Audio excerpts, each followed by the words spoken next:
After writing 2 transformational books myself and supporting many other beings to do the same, I've become enthralled by the deep and mysterious magic that's activated when we choose to say yes to ourselves and commit to the book writing journey. Of course, we want to inspire change and new perspectives in our readers, but the transformation that happens as an author, both throughout the writing process and by actually releasing your book into the world, is surprisingly potent. I know I've been blindsided in the most disruptive and delicious ways by some of the changes my books have brought into my life. Writing a book is like casting a spell. Although we can never be completely sure what's going to be unleashed during the process, we choose to do it anyway. This Unbound One is a heroic journey. Each book has the potential to be a magical portal, a doorway to a new world, both for you and your reader. Each book has a very specific medicine that it's here to share with us. And each book gives us the opportunity to alchemize the magnificent imperfection of our experience into gold. The truth is that anyone can write a book.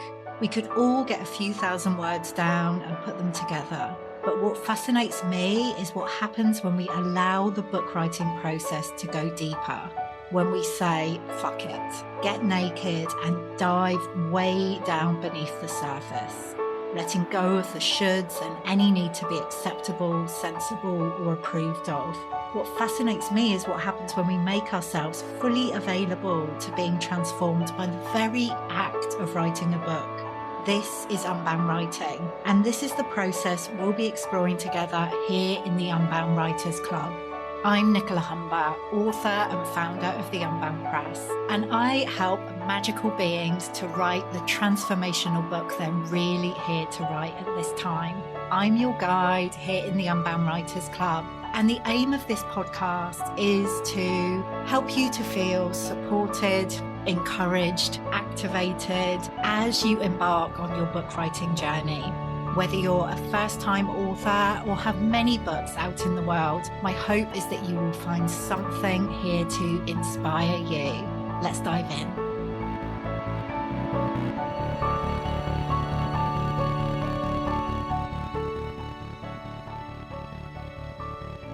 Hello, Magical One, and welcome to another episode of the Unbound Writers Club.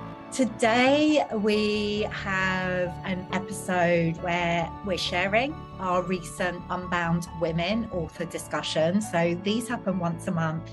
We bring a panel of our authors together to dive into a particular subject. And this month, it was all about how to create a writing practice that works for you. I am joined by 3 of our authors in the Unbound community, Ceryn Rowntree, Alison, Shaloe, and Dainei, Tracy. Each of them are at different stages of their process, which we talk about during this episode. So it's really interesting to hear from each of them, because creating a writing practice, like moving through those shoulds of how we have been told we should do it and allowing ourselves to find a way that works for us, it's so personal and unique. So it's great to hear from each of these women how they're approaching it. So yeah, let's dive in and hear what they have to say. Here we go. So welcome to this episode of Unbound Women, a monthly discussion between authors at the Unbound Press, where we dive into a particular subject or focus and just see what wants to come through. And this month we're talking about how to create a writing practice that works for you, which is such a personal thing. And it can really, I feel like it can kind of ebb and flow depending on where you're at and the book that you're writing. It can shift and change from book to book. So I feel it's always helpful to hear from other writers, other women, like what's been helping them and what they've found as they've been writing. So if you don't know me, I'm Nicola. I'm the founder of the Unbound Press, and I'm an author myself. I've written 3 books. And I'm joined by 3 Unbound writers today who are all at different stages of their book writing journey. So I'm going to let them introduce themselves, actually, and just let us know like where you are in your writing process and a little bit about the book that you're writing or you've written. So, Alison, do you want to go first? Yeah, hi, I'm Alison, and I'm a midwife and a spirit baby intuitive, and I wasn't before I started writing my book. And basically, I'm at the point where I've written my book, and I feel like I'm in the betwixt and between stage, because the book is written, it's finished, but it's going through the last kind of editing and the rest of the publishing process, and it won't be ready for a few months yet. So I'm in the betwixt and between place. It's going to be coming out in the autumn, isn't it? We haven't finalized the date. Do you want to share the title of your book as well? Yes. So the title of the book is Baby Talk to Me, Spirit Baby Messages for the Journey to Motherhood. Amazing. Really excited for it to make its way into the world. Thanks, Alison. Me too. Thank you. Dainei, do you want to go next? Yeah, so my name is Dainei, and I'm nearing first draft stage of my book, which is dealing with the shadow and dealing with integrating when our shit arises. And there's a lot of stuff around this now, and it's all good. So what I've done is I've made it into a kind of mythical tale, so that it's like a whole world, and in a way to make it accessible, but also in another way to be able to express it how I want to express it, rather than adhering to perhaps the accepted things. Yeah. If that makes sense. Yeah, absolutely. Yeah, I've been lucky enough to hear some of Dainei's book that she's been sharing her writing in the Unbound Writing Mastermind, and it's just incredible. So again, I can't wait to read some of it, because I've heard it and I haven't actually read it yet, so I'm looking forward to actually reading it. Yeah. Thanks, Dainei. And Ceryn. And I'm Ceryn. I am author of 2 books. My last one, The Divine Feminist, came out 6 months ago today. It's a book half birthday today. I didn't realise that. Yeah, congratulations. Me either. Until I looked at the calendar, I was like, this is serendipitous. So The Divine Feminist is all about reconnecting to ourselves. It's digging past what we know of as being the imbalances of the world into sort of the deeper underpinnings of patriarchy, I guess, and coming back to a place of that sacred balance and alignment for ourselves. Amazing. And are you writing anything else at the moment, Ceryn? I hoped you were going to avoid that one, Nicola. I was like, I'm trying to write a novel. I have had this series of novels in my brain for years, and I'm now trying to write a novel, but I'm finding that is in line with the topic of today's conversation, that is a very different process that I need, and it's one that at this point in time I'm perhaps not as disciplined and as I'd like to be with it. So I'm very, very, very slowly writing a novel. Okay. Well, it's going to be interesting with the different types of books, and like Dainei, where you're writing fiction as well. So let's dive in. And yeah, do you want to each of you share a little bit about your writing process? Like how you approached writing the book for Ceryn, for you, writing The Divine Feminist, whatever stage you're at. Oh my God, I can't get my words out today. One of those days. How did you approach your writing practice? I'm going to shut up and just let you speak. Shall I go first? So Thanks, because mine was quite the journey. Mine, I think I went through 5 or 6 different attempts to kind of formulate a writing process. And apologies if you hear noise in the background, my dog's just popping around. And then they just didn't take hold. It was almost like sowing the seeds, and then nothing was coming to fruition. And so what eventually worked for me was I just booked out, I think it was a month, or maybe it was even just 2 weeks. I just booked out a period of time, didn't take any clients, didn't do anything, and sat on a beanbag with a pen and paper and just wrote this book. And I was talking to someone the other day, and I was saying, I wrote it with Schitt's Creek on in the background. And they replied and said, but why? Didn't you need silence? I was like, no, because there was some sort of inner saboteur within me that was going, you can't write this. You're not good enough to write this. So every time she started, I would go, let's just watch Schitt's Creek for 10 minutes. Let's distract her. And then we'll go back to the book. All is well now, we're good. So that was kind of me. I sat with the TV on, beanbag and a bit of paper. And that was how I finally got there. What had you tried before, though, how were you writing before that, when it wasn't really gelling? So I mean, so my first book, which was a book I wrote years ago on mediumship, and that was kind of, I don't want to say easy, but it wasn't difficult. I basically wrote a giant bullet pointed list and then built out every one of the bullets. It was, my background is in corporate communications. So I'm kind of used to, right, here are your key messages, now build them out into something, craft something from it. So basically that's what I did with the first book. And it was like, this is easy. This is fine. So I tried to do that again. Did not work. And then I did the whole thing of, I'll get up early in the morning. I'm not a morning person, so that isn't good. I'll get up early in the morning and have an hour at it every day. I will, on a weekend, I will just sit in front of the laptop. I will sit in the tent in the back garden with the laptop. And I quite quickly realized that, first of all, the laptop was not the way to write this book. This book could not come through. Obviously I typed it up eventually, but it could not come through in that form it needed to be written. It felt like a different type of birthing process, I think, in that it physically came out of my body as I was sitting there. And it's only as I'm sitting here, I'm realizing that sitting on a beanbag is massively aligned with the labor process, isn't it? How interesting. Anyway. You needed Alison there. Yeah. I do. So I tried that. I tried taking myself away. I go to a cabin in the woods once or twice a year. I tried going off to a cabin in the woods and it just wouldn't come. Nothing would. And I think if I look back at it now, actually, it's because the book, I'm looking at it. If I'm glaring behind the computer, it's because I'm looking at it. The book, I remember when I first signed with Unbound, one of the things you do, Nicola, is you give us access to a meditation that is to meet the spirit of your book, to meet the energy of your book.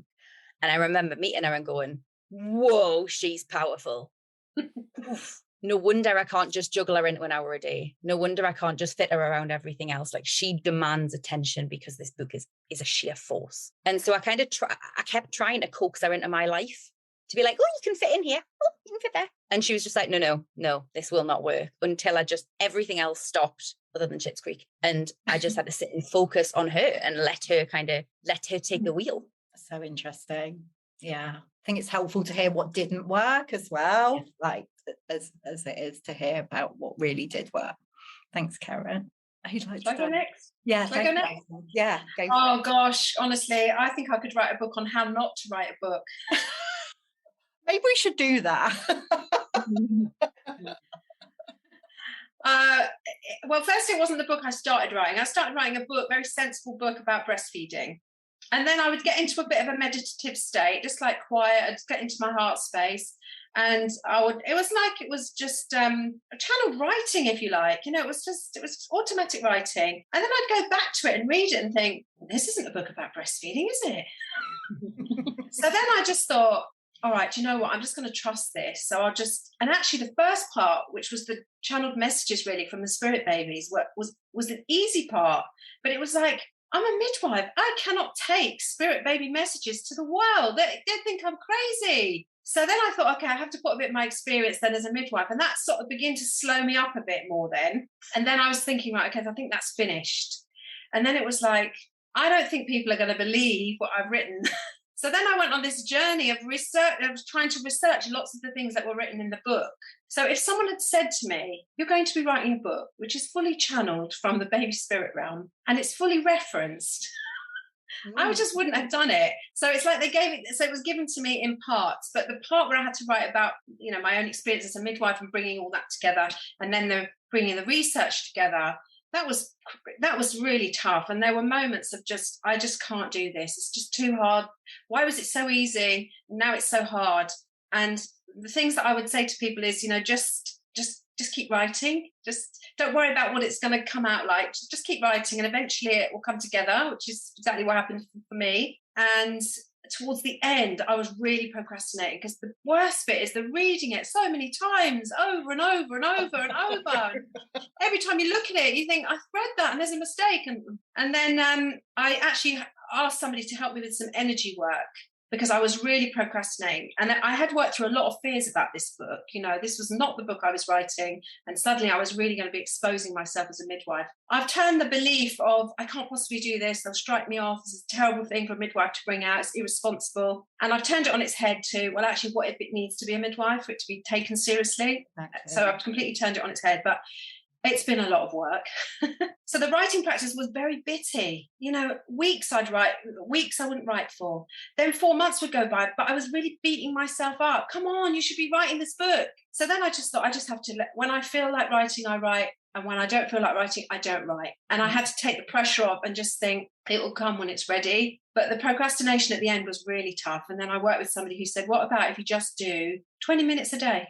That's all we're asking, 20 minutes. So I did 3 days of 20 minutes, then it was an hour, then it was 4 hours. And before I knew it, I was kind of doing editing of like 12 hours a day with short breaks. So it was honestly, how not to write it, but you've done it. And I finished it. Perfect. It is perfect, even though it didn't feel like it at the time. Yeah, and I love you mentioned that piece, how you reframed like, oh, I can't write this, I'm a midwife. And then it's like, no, this is exactly why I'm being called to write this. And it makes me think like with Unbound Writing, one of the prompts that we use, or to reframe that, like, oh, who am I to do this? We actually ask that question, like, who are you to do this? Why are you the perfect person to do this? And like, that really illustrates that point. So it really is such a journey.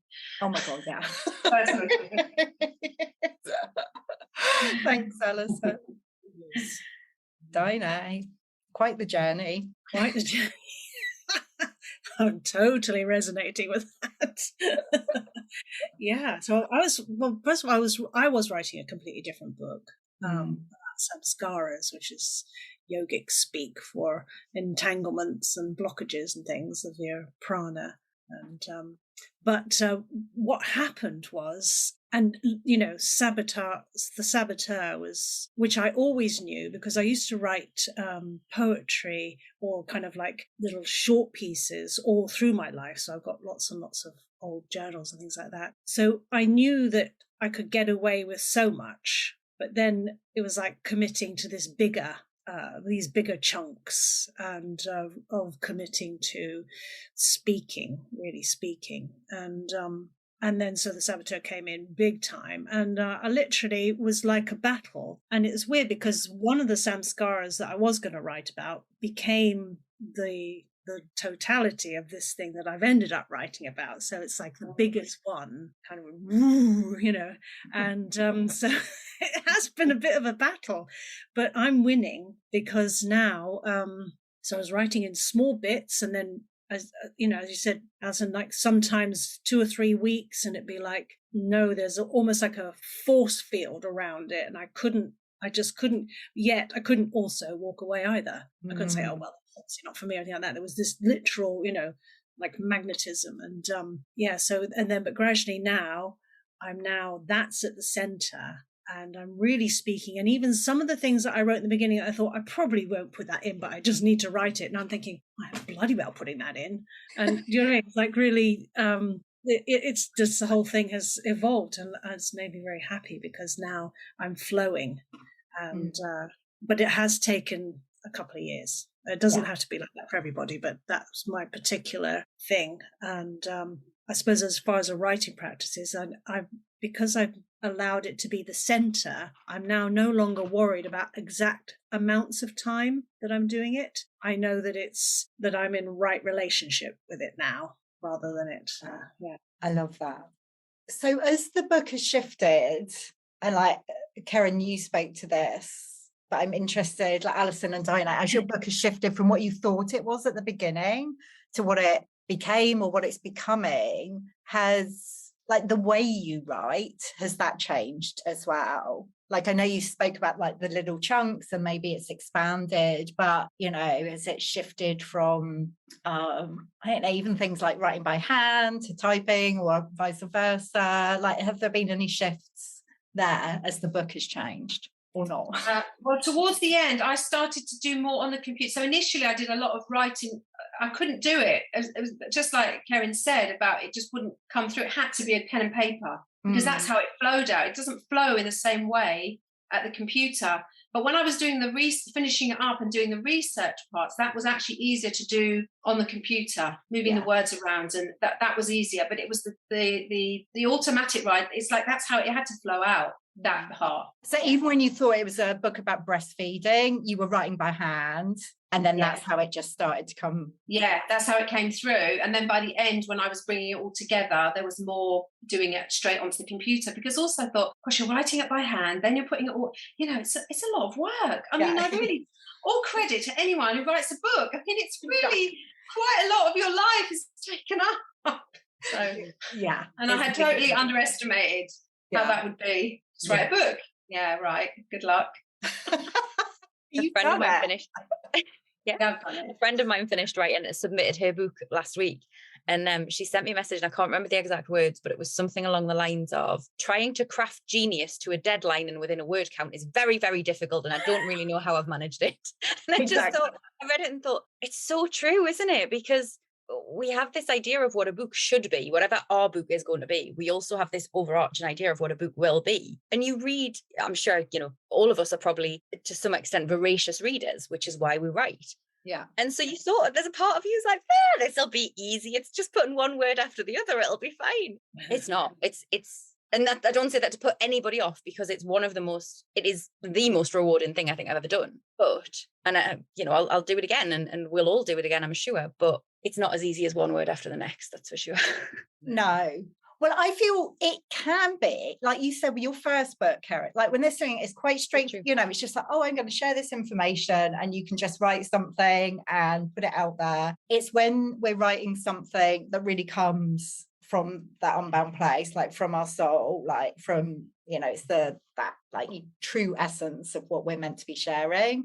That's when it can feel more challenging. Like we have to go to our edges to actually bring it through. Yeah, but to do that to a deadline is quite tricky, because those books don't want to have a deadline. Yeah, it's so funny, because I had a date in my head. I said, it's definitely going to be ready. It's definitely going to be ready on this day. And then it wasn't ready. And I was so disappointed. It was a couple of weeks after that date. And of course, Nicola was like, it'll come when it's ready. And I'm thinking, goodness me, I'm a midwife. Why did I think an estimated date was going to work? Estimated dates never work. They always go beyond. What was I thinking? So it has felt like a birthing in some ways, a really, really long labour. That's so funny, because you actually write about that in your book as well, about the dates. So I mean, Dainei, how about for you? Because your process, I had to write through lots of different voices, through lots of different conditioning, educated, for better or worse, ways of language, to find the true language that was like a mixture of everything, and something that I was actually wanting to say. So that I found that quite that was hard, because I had to keep persevering, because I was thinking, right, I want to say this, and then when I written it, I thought, but I haven't said it. What was that? And then gradually, it's like chipping away. That voice or that writing started to come out, and I have done it all on the computer, because I like to be able to change everything around. And that's probably, or might be, because I'm doing drawings for mine, and so I've got that contact with color and paper and ink and everything already, and so that might be what satisfies that. And I never did stuff on the computer before. It was always in little books, writing, but I'm finding, because it's such a big thing, I can move it around easily. If I've got lots of different bits of paper, well, for instance, is something that looks a bit like that. Yeah. Get a little bit like, where was that? Where is it? It's on the computer. I go, oh, there it is. Yeah. That pile is definitely familiar. There's you think it's very neat, wouldn't it? Just put it all in one A4 folder and just write it. It's like, it doesn't happen like, oh, I've got some insight, I'll just write this here while I'm sitting on the bus. Or no, I've got post-it notes at the moment, and I'm writing. They're just all over the place. It's like, I need to get this all in one place. One of the keys with Unbound writing, one of the kind of practices or like principles, is to bring pleasure into the writing process. And we've talked a lot about the challenges. I wonder if there are ways that you've made your writing practice more pleasurable. So I would often take myself off to the woods, or I would sit in nature and sit on the grass and just see what wanted to come at the beginning, just see what wanted to come through. So it really meant that I did get back with nature, because I found it was easy to write out. I don't know, I seemed to have better connection when I was outside. So I kind of went on little day trips around the place thinking, I need to write, so I need to go away for a day or two or an afternoon. That was fun. Yeah. And actually writing out in nature as well. Oh, gorgeous. Yeah. Love that. Thanks, Alison. I had a daily trip to the woods as well. I didn't write there because I obviously had Callie with me, but I would go out to the woods every morning and just be like, okay, this is the opening up, this is the connection. And then often we ended the day with another trip to the woods as well. So often during that period of time that I was really intently writing, we would kind of I would bookend the day with trips to the woods, just to like you say, Alison, just to connect, I think, just to be in with nature. Would you notice like ideas coming, when you're out or massive. That happens for me as well. Yeah, me too. I've been writing. I'm quite close to nature here, which is quite good. But I have been taking my laptop out and just finding little spots. But also in cafes, and if I hear little sound bites of other people all around me, it kind of like sometimes stimulates, and sometimes even synchronistically kind of starts to all weave in together. So I found that really enjoyable. And no matter how noisy it is, it still doesn't, it's almost as though that's giving me energy rather than distracting me. So I found that very pleasurable. Yeah. Well, that's interesting.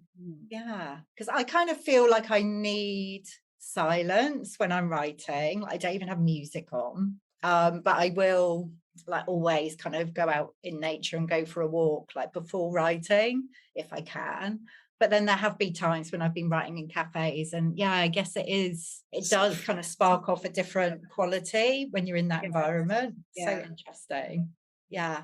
Well, let's talk about the writing environment. Like, obviously at times, like maybe going out into nature or cafes, but like your writing environment at home, what is that like? Is there anything kind of special, or are there any special ways that you set up your space for writing? Well, when I was doing the, automatic writing, when I realised where it was coming, because had to get very like, where's this information coming from? And then that set me on a whole journey of, well, what is this? Who are they? Where is this coming from?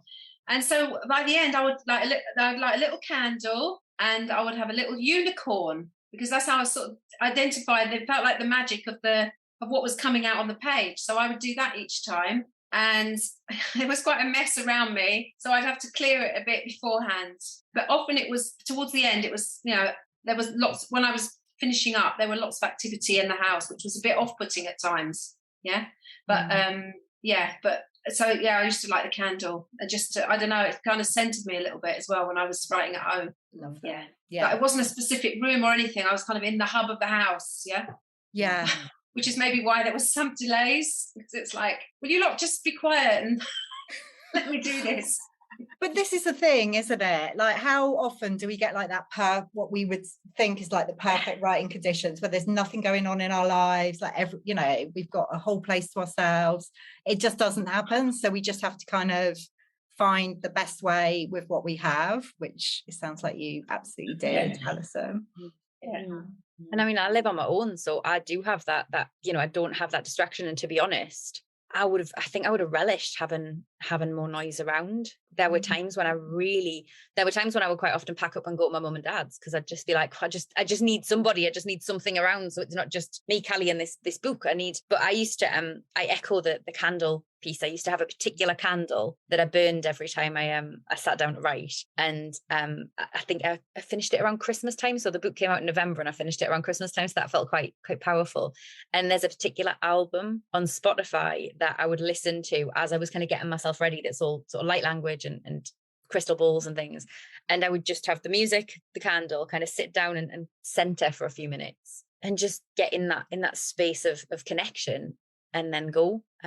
It felt like a bit of a ritual process. Well, it was a bit of a ritual process every day. Yeah. I remember interviewing Lisa Lister once about writing. It was for the Magical Portal project, which I ran a couple of years ago with different writers. And that's one thing she said. She said, we almost have to trick ourselves into writing sometimes, and we just have to ritualize the shit out of it. And she's like talking about like the music and the candles, like whatever you need to kind of trick yourself into actually sitting down and writing. So I love that. Oh. How about you, Dainei? Yeah, so I've got my my corner, which is the corner that had the force field around it that I couldn't come towards, and it's in my spare room. And at one point, the door slammed shut, and a whole bunch of stuff that had been completely quiet had fallen across it, and I couldn't even get. I had to push the door to get. It was really, it's like poltergeist stuff. But now I'm in here, and so I've got all my drawings there. Oh wow! For the book, and so I've got this real positive feedback loop, and that's what gets. I just only have to sit in this chair and kind of go like that and go, there we go. So I've got it all going on, and that's that. You've managed to get. We've spoken about that kind of poltergeist energy when Dainei's going into cafes and there's all sorts of things happening. So kind of creative energy is causing mayhem. Yeah, it's really funny. Yeah, talk about some of the sabotage. I'm going, okay, this is getting ridiculous, Oh, I love how you've moved through it. I mean, I'm a big fan of writing in bed, actually. If I can be lying down, then that's perfect. With a notebook or a laptop. Yeah, I do a lot of writing. So I just thought of something else I did actually, and I would just record it on my phone. I'd talk into it, record it on the phone, and then it was written, and it was easier to just transfer it from the notes on my phone onto my computer. That's a great point. Yeah, I forgot I did that, but I did that at times because I did find it quite a chore to write it all, and of course it wasn't all written in the way it was ended up being. It was like bits here and bits there, and moving it around and shifting it so many times. But that I did do that quite a bit actually. Talking when something came through, if I was like, oh, I've got 5 minutes, I'll just see what's come through. I would just record it, and then because then the words were written, I could just transfer it over. So I forgot I'd done that. But thanks for saying that, because that's a really helpful point. I quite often do that if I'm out like on a walk or I haven't got a notebook with me. I'll just kind of, and an idea comes through because I've learned. I kind of always used to think, oh, it's fine, I'll remember it like word for word when I get back, and I never do. And I always trust that whatever needs to come back will come. But yeah, it's helpful just to be able to like do a quick voice note and get that down. Yeah. And I suppose that could work really well for people if they've got a busy family. You get 5 minutes just to speak into it, because it does take time to write it and then write it up again, on the computer. Jo Gifford, who's one of our authors and also one of our team members, that's the way pretty much she wrote like her book Brilliance Unboxed, with voice notes, because there was just so much going on. Like first thing in the morning when she was getting ready, she would just record voice notes, and that was pretty much it. So yeah, it's a really great way to approach it. I want to just talk about like the cyclical nature of your writing practice. Like I think you've all kind of mentioned how like your writing practice would change and shift over time, and there would be periods of time when nothing was happening, and then other times where you would come back to your book. Again, that's another key aspect of the Unbound writing approach, that we kind of allow that rather than like trying to force the writing. But I just wonder how you manage that, like the times when it feels like nothing's coming. How is that for you?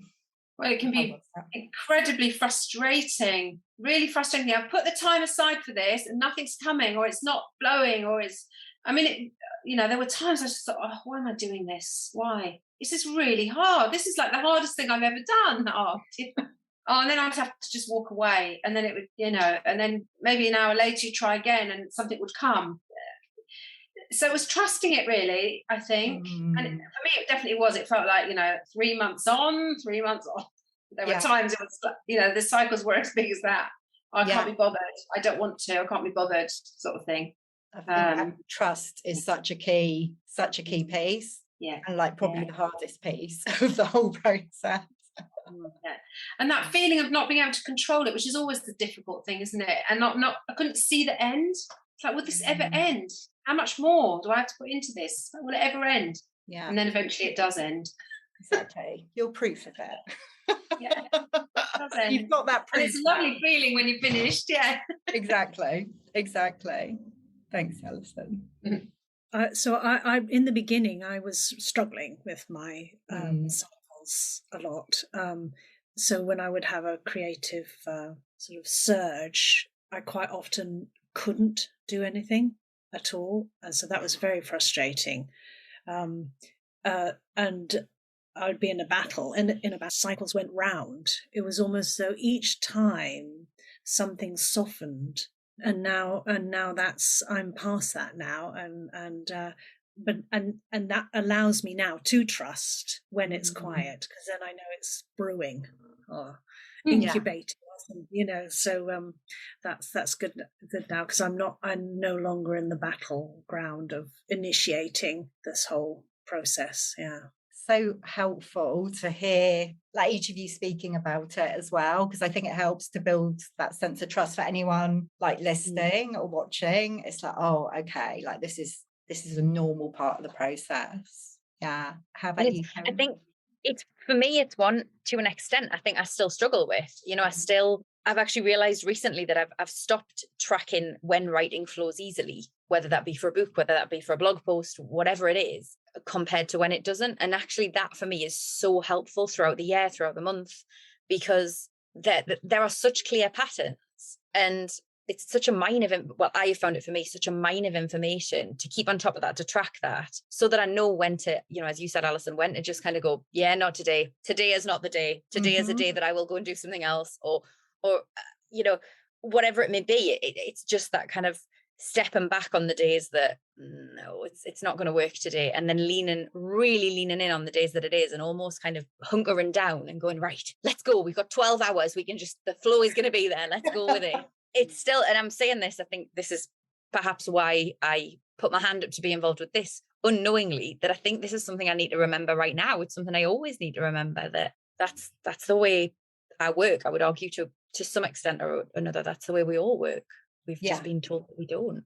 When you were tracking it, can you remember any particular patterns, like times when you felt most able to write? So I tend to be really good at writing on days kind of 2, 3, 4, 5 of my cycle. When I'm kind of deep in the cave, I'm just like, no one talk to me, I'm writing, thank you. But when I'm ovulating, just do it. I'm too busy, as you said, Dainei, I'm too busy kind of, I'm out, I'm doing this.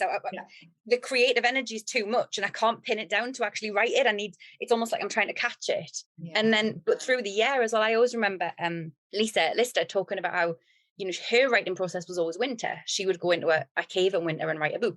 I mean, I guess she probably still does. And given that I could write so much more easily when I bleed, I was like, well, that'll make sense. It correlates. Sure, it does not make sense. Does not work for me. So my birthday is at the start of February. It's just after in bulk. And I find that my best time for being creative over long stretches is kind of in bulk to about nowish. In bulk to sort of May, June-ish. That's a really good time for me to be creative. And the other times there's just stuff, there's stuff kind of percolating, there's stuff incubating, and I just have to let it flow a little bit. So massively. And it's almost those cycles within cycles as well. It's because I'm not going to wait until next February to knuckle down and write the next book. I'm not like, oh damn, I missed my window. But equally, that there are times when I do have to just go, this month, this is not going to work. So we'll put a pause on it till next month. It's fine. We'll focus on something else. Yeah. Absolutely. It's a really fine balance, I think. Yeah, it is. And again, I think it can all like shift and change over time, and also with different books and whatever we're creating. So it's interesting listening to you there, Ceryn, because I thought, oh, maybe I was in a cycle, but I didn't realise it. And it seems that of the 2 years that it took me to write it, I mean, obviously it didn't take me 2 years to write it. I was a lot of gaps not doing anything, but it was the November to February time where I seemed to be more creative. So but I hadn't thought about it until now when you just said it. I thought, oh, that's so interesting, isn't it? So different time to you. Yeah. And when we talk about those gaps, it's like, oh, when nothing's happening, like there is always something happening. That is all part of the process. And like Dainei, you spoke to trust that something is brewing. And even if that is for like a month or longer, like once you're in process with your book, like there is always something happening, even if it's not like actively writing. So I think that's kind of a helpful point, kind of like we're coming towards the end of the conversation. Like we're talking about the writing practice, but it's not all about like actually writing, like the spaces in between are just as important as well. I need to remind myself of that, so that's why I'm saying it. There's been a lot of spaces in my current writing process. It's mostly space right now. And also, I mean, I'm certainly not, but that lots of people, that's their main job. They're writers. I was trying to fit it in along with everything else, working, and then there was COVID. I was working really hard as a midwife during. There was months, nothing, because there was so much else going on in the world. So, well, that's it. That's it. Like I said, we haven't always got those perfect conditions to write it. So. Thank you all so much for sharing today, like what's worked for you and also what hasn't, because like I said, I feel that can be just as powerful. Before we go, it would be great to hear how people can connect with each of you. What's the best way for them to find out a little bit more about the magic you're making in the world? So on Facebook, you'll catch me as Alison Shaloe, baby spirit intuitive and healer. And my Instagram is Alison Shaloe - or Spirit Baby Communication. Fantastic. She says. Yeah. That's how you get me. And just to end, I'd just like to say, just be kind to yourselves in the writing. I love that. Yeah, so important. Thanks, Alison. I'm at Ceryn Rowntree on pretty much everything. Facebook, Instagram, even LinkedIn nowadays. I'm dabbling over there. Ooh. Or CerynRowntree.com is the website. And thank you so much for this conversation. It's been incredibly nourishing. Thank you, Nicola. Oh, you're welcome. Thanks for being part of it, Ceryn. Thank you. Dainei. And yeah, I'm on Facebook, Dainei. I think I'm on Instagram as well, but I haven't been posting as much as I possibly could. So yeah, Facebook for now, and then I think I'll try to be more media visible. I do find it hard, but that's and I'm going to change my website. So I think the Facebook thing's probably because it's just the name that's on here, Dainei Tracy. So easy. That's one, yeah. We could have a whole other conversation about social media and writing and all of that. So we will. I'm feeling slightly triggered at the moment. I know. I didn't know how to do that bit. I could feel some shame around not being on Instagram enough, and it's totally like pick what works for you. You don't have to be on all the things. I know. But I mean, you should go on sometime, shouldn't you? Well, no. Overrated. Be unbound, Dainei. Be unbound. Exactly. So, that'll be my message then. Yeah. Maybe you'll find me there. Maybe not. Who knows?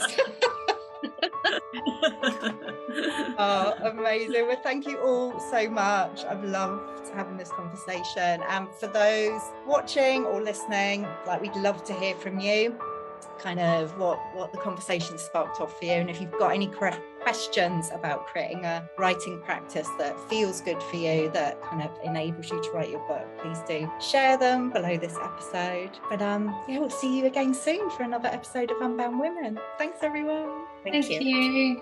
Bye.